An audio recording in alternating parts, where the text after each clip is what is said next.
அனைவருக்கும் வணக்கம். இன்னைக்கு பார்த்தீங்கன்னா, ரொம்ப முக்கியமான விஷயங்கள் நெறைய இருக்கு. அத பத்தி நம்ம விரிவா பேசப் போறோம். ஸ்கிப் பண்ணாம பாருங்க. பார்த்துட்டு உங்களுடைய கமெண்ட்ட சொல்லிருங்க. மறக்காம வீடியோக்கு ஒரு லைக்க பண்ணி விட்டுருங்க. ரைட்டு. நேத்து நம்மளுடைய சட்டசபையில முதல்வர் அவர்கள் பெண்களுக்கு பூராமே வந்து மாநகர பேருந்துகள்ல இலவசம் அப்படின்னு சொல்லிட்டு ஒரு திட்டம் ஒண்ணு அறிவிச்சிருப்பாரு. நம்மளுடைய வாக்குறுதி திட்டம் தான். வெற்றி பயண திட்டம். இந்த திட்டம் வந்த கொஞ்ச நேரத்தில பார்த்தீங்கன்னா, தனியார் பேருந்துகளுடைய ஓட்டுநர்கள் மற்றும் கண்டக்டர்கள் வந்து ஒரு போராட்டத்தில குதிச்சிருக்காங்க. உண்மையிலேயே வந்து ரொம்ப வருத்தத்துக்குரிய விஷயம். இன்னைக்கு ஒரு விஷயம் வந்து ஒரு திட்டம் ஒண்ணு செயல்படுறாங்க அப்படின்றபோது, அது நெறைய பேர பாதிக்க போகுது. அது உண்மதான். அதுல மறுப்பறவே கிடையாது. ஏன்னா இன்னைக்கு ஆட்டோல வச்சிருக்கிறவங்க, ஆட்டோ, டாக்ஸி ஓட்டுறவங்க மற்றும் தனியார் பஸ்ஸாவே இருக்கட்டுமே, எல்லாருமே வந்து நஷ்டத்த சந்திக்கிறதுக்கான சூழ்நிலை. ஏன்னா, பெண்களாகிய நம்ம வந்து ஈஸியா நம்ம அண்ணனோட பஸ்ல ஏறி போயிட்டோம் அப்படின்னா, கண்டிப்பா அது வந்து ஒரு நஷ்டத்துக்கு சந்திக்கக்கூடிய சூழ்நிலைகள் இருக்கு. கண்டிப்பா இதுக்கு நம்மளுடைய முதலமைச்சர் அவர்கள் சீக்கிரமா ஏதாவது நல்ல முடிவு எடுப்பார் அப்படின்றத நம்ம நம்புவோம். ஏன்னா, அவங்களுடைய வாழ்வாதாரம் அந்த ஒரு பொருள நம்பி தான் இருக்க போகுது. அதெல்லாம் போக நம்மளுடைய பொதுமக்களும் நமக்கு முக்கியம் அப்படின்றனால ஏன்னா நெறைய பேர் பார்த்தீங்கன்னா, ஆட்டோ ஓட்டுற தொழில் ஏன்னா எங்க வீட்டுக்காரருமே வந்து ஆட்டோலாம் ஓட்டுறாரு அப்படின்னும்போது, எங்களுக்கும் அது வந்து கொஞ்சம் பாதிப்பா தான் இருக்கும். நம்ம முதல்வர் அவர்கள் என்ன பண்ண போறாருன்னு பார்ப்போம்.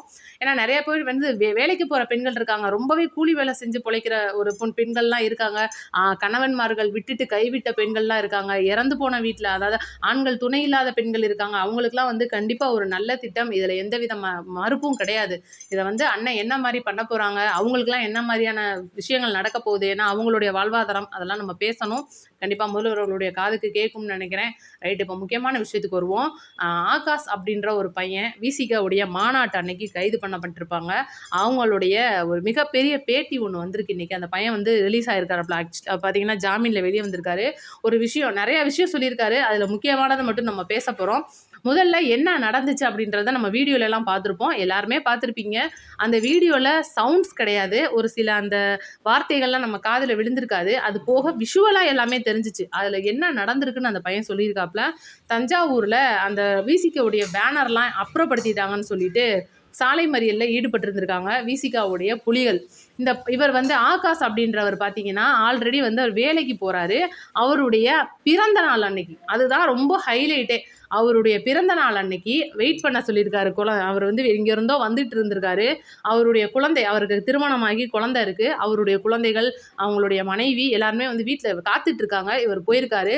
போற நேரம் தான் இந்த மாரி பிரச்சனை ஆயிருச்சு. பிரச்சனை அப்பதான் ஆயிருக்கு. அவர் வந்து வந்துகிட்டே இருக்கும்போது இவங்க ரோட்ல உட்காந்துட்டாங்க. அப்ப வந்துட்டோமே இவ்வளோ தூரம்னு சொல்லிட்டு வேற பக்கம் சுத்தி போ முடியாதே. கொஞ்சம் நகண்டிங்கனானே நான் போயிருவேனேன்னு சொல்லியிருக்கிறாப்ல. 2 பேரும் எந்திரிச்சிட்டாங்க. சரிங்க தம்பி நீங்க போங்க அப்படின்னு சொல்லிட்டு எந்திரிச்சிட்டாங்க. அதுல 3வதா வந்த ஒரு நபர், என்னடா இப்படி போற நீ? எதுக்குடா நீங்கிட்டு போற? நாங்க போராடுறோம்னு உன் கண்ணுக்கு தெரியலையா? ஹாரன் அடிச்சுட்டு வரேன்னு சொல்லிட்டு ஒருமையில பேசியிருக்காரு. யாருக்கா இருந்தாலும் ஒருமையில பேசினோனே கண்டிப்பா கோவம் வரும். அவரும் வந்து ஆகாஷும் வந்து கேட்டிருக்காரு. என்னண்ணே நான் திடீர்னு இப்படி போகணும்னே ரொம்ப அவசரம்னே வேலை கிடக்குறேன்னு சொல்லியிருக்காரு. உன் மேல பிசிஆர் கேஸ போட்டுருவோண்டான்னு சொன்ன அடுத்த நிமிஷம் பிசிஆர்ன்ற வார்த்தை காதுல வந்தோடனே காவல்துறையெல்லாம் வந்துடுறாங்க. ஒரு பிரளயம் மாரி, ஒரு போராட்டம் மாரி ஆயி போயிருது. உடனடியா வந்து இந்த பையனும் வந்து என்னது என் மேல பிசிஆர் கேஸ போடுவான் நான் என்ன பண்ணேன் அப்படின்னு சொல்லி கேட்கும்போது வார்த்தைகள் முத்துது.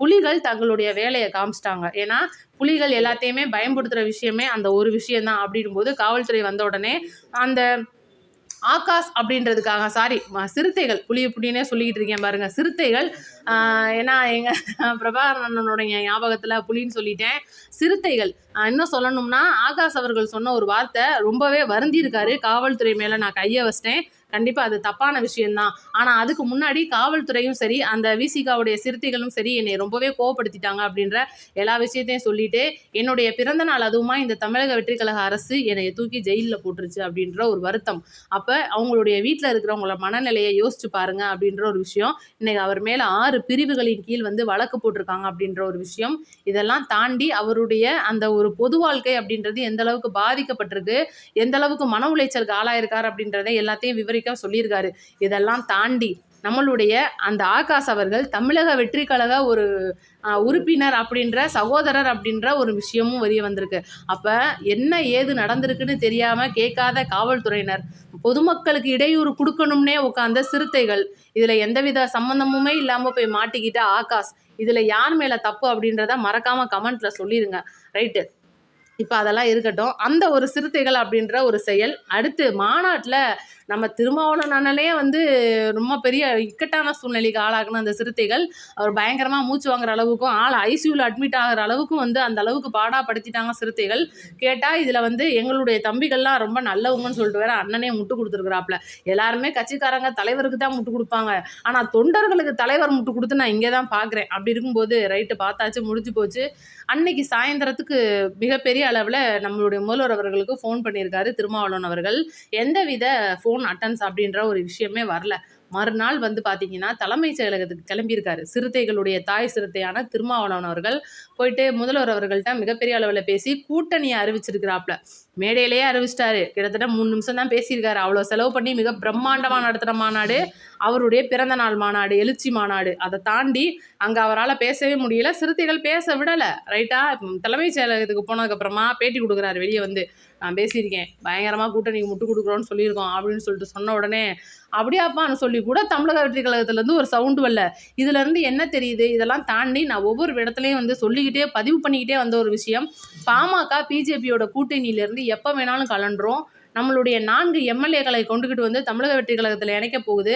சைரன் வச்ச கார்ல அக்கா சௌமியா அன்புமணி அவர்கள் பறக்க போறாங்க, அமைச்சராக போறாங்க. அவங்களுக்கு தனிப்பட்ட துறை ஒண்ண நம்ம முதல்வர் அவர்கள் ஒதுக்க போறாரு. இப்படின்றது வரிசையா கோர்வையா நடந்துகிட்டு இருந்த விஷயம், காத்து வாக்குல வந்த விஷயம். நான் ஒவ்வொரு இடத்துலையும் பதிவு பண்ணியிருந்தேன்.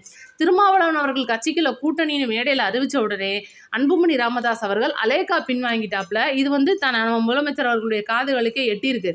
இன்னைக்கு சிறுத்தைகளுடைய இந்த கட்சி ஸ்டாலின் அவர்கள்ட்ட அடிமையா இருந்த கட்சி இன்னைக்கு அவங்களுடைய சட்டமன்றத்தில் இன்னைக்கு வன்னியரசு அவர்களுடைய குரல் ஓங்கி கேட்குது அப்படின்னா அதுக்கு காரணமே முதல்வர் விஜய் அவர்கள் சமூக நீதித்துறை அப்படின்ற ஒரு துறையை உருவாக்கி அதில் வன்னியரசு அவர்களை சரியான அமைச்சராக உட்கார வச்சு இன்னைக்கு சமூக நீதித்துறையை தூக்கி நிப்பாட்டியிருக்காருன்னா அதுக்கு காரணம் நம்ம முதலமைச்சர் அவர்கள். அந்த துறையில் சிறந்தும் விளங்குறாரு வன்னியரசு அவர்கள். ஆனால் இது வந்து நம்ம முதல்வர் அவர்களுக்கு சிறுத்தை திருமாவளவன் அப்படின்றவருடைய கட்சி வந்து கூட்டணியில் இணைஞ்சிருக்கிறது வந்து துளி கூட விருப்பம் இல்லை அப்படின்னு இப்போ நடந்துக்கிட்டு இருந்த சமீப காலங்களில் புரியுது. ஏன்னா இப்போ அடுத்து பார்த்தீங்கன்னா எத்தனையோ நிகழ்வுகள் நடந்திருக்கு. இதுக்கப்புறம் திருமாவளவன் அவர்கள் வாய் திறந்து பேசவே இல்லை.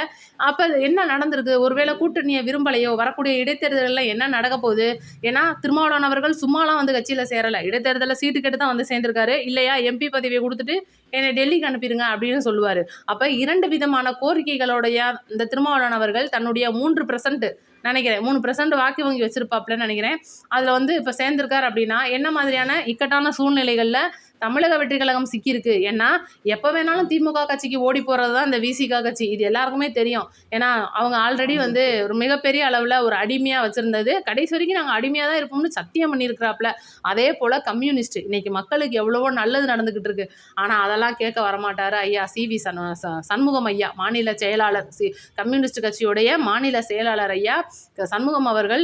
ஐயா அந்த மாதிரி பரந்தூரில் வந்து நாங்கள் கேன்சல் பண்ணியிருக்கோங்கய்யா, விவசாயிகளுக்கு நல்லது நடக்க போதுங்கய்யா, குறுவை சாகுபடிக்கு எக்ஸ்ட்ரா வந்து நம்ம முதல்வர் அவர்கள் திட்டம் கொடுத்துருக்காங்கய்யா, ரேஷன் கடையில் நல்ல அரிசி போட போகிறாங்களாங்கய்யா, அந்த மாதிரி நிறையா நல்ல விஷயங்கள்லாம் நடக்க போதுங்கய்யா அப்படின்னு நம்ம சொன்னோம்னா அப்படிங்களா சரிங்க, அப்புறம் ஏங்க நீங்கள் மாணவர்களை போராட விடலை, எதுக்குங்க நீங்கள் பால நிலத்தில் கரப்பாம்பூச்சிக்கு வந்து இடம் கொடுக்கல அப்படின்ற மாதிரி சம்மந்தமே இல்லாத கேள்வியை கேட்குறது தான் அந்த கம்யூனிஸ்டோட வேலை. கேட்டால் அவங்களும் வந்து இன்றைக்கி திமுகவுடைய மிகப்பெரிய அளவு கூட்டணியில் இருக்கிறவங்க ஏதோ வேறு வழி இல்லாமல் வந்து கூட்டணிக்கு இடம் கொடுக்கணுமேன்னு கொடுத்து திமுக அமுச்சு வச்சதா இன்னமும் நம்மளுக்கு அந்த பேர் இருக்கணும்.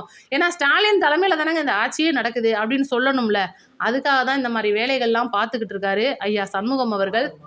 இது இந்த 4 கம்யூனிஸ்ட் எம்எல்ஏகளுக்குமே இந்த விஷயம் அப்படின்றது பிடிக்கல. ஏன்னா இன்னைக்கு கம்யூனிஸ்டோடைய மாரிமுத்து எம்எல்ஏ அவர்கள் சட்டமன்றத்தில் பேசுகிறத பார்த்தீங்கன்னா ஒவ்வொரு விஷயமும் வந்து ஏற்றுக்கொள்ளக்கூடிய ஒரு விஷயமா இருக்குது. விவசாயிகளுக்காக பேசுகிறாரு, பெண்களுக்காக பேசுகிறாரு.